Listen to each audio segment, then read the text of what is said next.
Dukungan program vaksinasi keluarga kerajaan dicetuskan dalam pertemuan perwakilan keluarga kerajaan Bone, Goa, dan juga Lu di Makassar.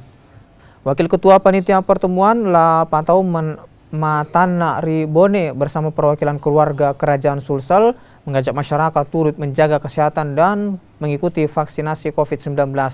Seluruh keluarga kerajaan telah berkomitmen siap untuk divaksin. Keikutsertaan keluarga kerajaan yang merupakan tokoh masyarakat dapat memberikan dampak positif dalam menyukseskan vaksin di masyarakat.